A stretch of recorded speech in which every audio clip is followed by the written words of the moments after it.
Some are tales that are hard to believe, that seem so far-fetched that are too good to be true. Stories that, if told in whispers, would make the listener's spine tingle. Stories that make the reader question the reality and the nature of trust, betrayal, and greed. And this is one of those. Picture Nigeria in the mid-1990s, a vibrant country full of opportunities, and, as it will be revealed later, the birthplace of one of the most famous scams in the world. But who could have imagined that a man with a fake identity and persuasive skills could defraud a Brazilian bank of $242 million? This man, the magician of deceit, was Emmanuel Nwude. Emmanuel Nwude was a man of considerable intellect. Born in Nigeria, he was educated to the highest level and had many years of experience behind him. He had once been a director at Union Bank of Nigeria, a position that allowed him to wield power and exercise authority. Nwude's office was a house of wealth and authority. The walls were adorned with expensive paintings, lush carpeting, and cool air conditioning quietly humming. He was here in the lap of luxury. But behind the veneer of success and respectability, there was a desire, a craving for more. But what was behind this desire? What could have made a man of his status risk all that he had, all that he was, on a venture that was so risky, so absurd? Nwude's relentless ambition drove him to pursue even greater wealth. He sought a team that could help him turn his audacious dreams into reality. In a dimly lit room, the stench of cigars heavy in the air, Nwude sat down with his first partners. All of them had their part to play in the scam that was soon to be pulled off. The first person to come to light was Nesrebe Okole, a legal mastermind with a fondness for navigating complex financial matters. He was known to maneuver through the gray areas of big money businesses. Okole's role was significant in creating the facade of legitimacy that Nwude needed to deceive the bank. He had a large office with mahogany furniture and floor-to-ceiling bookshelves that were a clear indication of his success. But the man who presented himself so well-mannered and sophisticated was a man who loved challenges and lies. Okole's role was to put a legal face to the fraudulent scheme that Nwude was undertaking. He prepared the papers and made them look genuine enough to pass any scrutiny. He understood all the loopholes of international finance and law, and this made him draft contracts and agreements that appeared to be perfect. His knowledge added a sense of credibility to the whole process, thus making the fraud look like a very profitable business venture. Then there was Amenka Anajemba, the forger with a touch of genius, who played a crucial role in the scam. Her workshop was a house of art and deceit, containing all sorts of tools and materials neatly arranged for her work. Amenka was careful and precise in her movements, and she could mimic any signature with the added flair that would not leave any room for questioning. Her role was very important. She prepared the fake documents which were to be the basis of the fraud. Amenka's forgeries were so well done that even the most eagle-eyed person would have trouble distinguishing them from the genuine articles.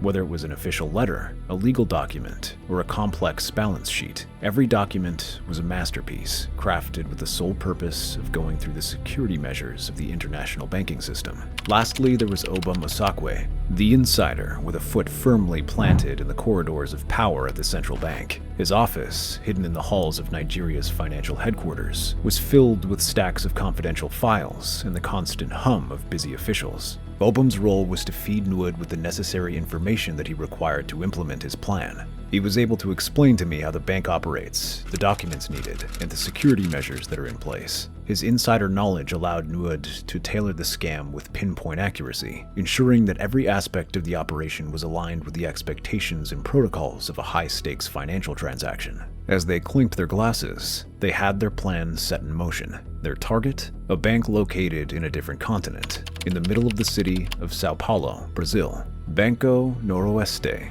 But how does one lure a bank across the ocean? Nwude would transform into a different person, a man of authority and prestige. He would take on the persona of Paul Agwuma, the governor of the Central Bank of Nigeria. He painted a picture of a big airport project in Abuja, Nigeria's fast emerging capital. The project was a lie, but it was a lie that was wrapped in a veil of reality. To make the fake airport even more convincing, Nwude created detailed blueprints and project timelines, and even arranged fake site visits to bear on a plot of land, all to sell the illusion of a grand, upcoming airport. Papers were faked, agreements prepared, and signatures that were indistinguishable from the original were penned. The bait was set, and now they waited for Banco Noroeste to bite. It didn't take long. The Brazilian bankers, enticed by the prospect of a $10 million commission, agreed to go ahead. They thought they were investing in a great scheme that would yield them huge returns, and at the same time guarantee their bank's place in the future of high-stakes global banking. From 1995 to 1998, the money started coming in, and each deal was more polished than the previous one.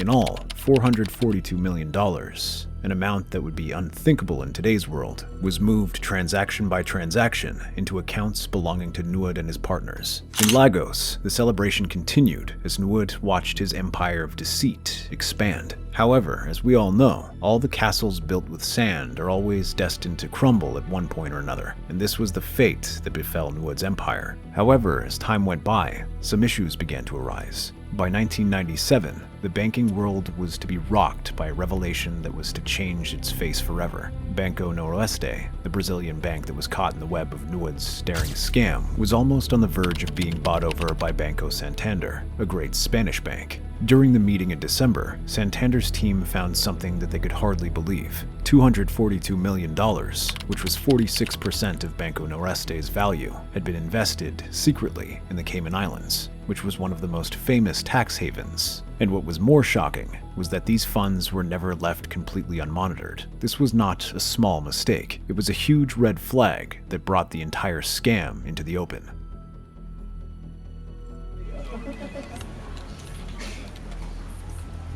This news came in like a storm. In every office, the people were afraid as the truth was revealed. The bright dreams of a smooth sail and a prosperous future turned into dust. Managers gathered in hurried meetings, their faces grim with worry and disbelief. Papers were scattered on the desks, phones were ringing, and anxious discussions were going on in the offices. The once confident look that was associated with the bank was replaced by fear. The future that they had dreamt of was a mere illusion, and what they saw was the real face of Nwude's conmanship. The deal that should have been a success story was a failure with nothing but betrayal and disappointment left. The Brazilian authorities did not take long to act and launched investigations that covered Brazil, Britain, Nigeria, Switzerland, and the United States. The pressure was on Nwude and his team as the net was closing in on them. To finalize the sale to Santander, the owners of Banco Noreste, the Simonson and Cochrane families, had to invest their own money into the $242 million.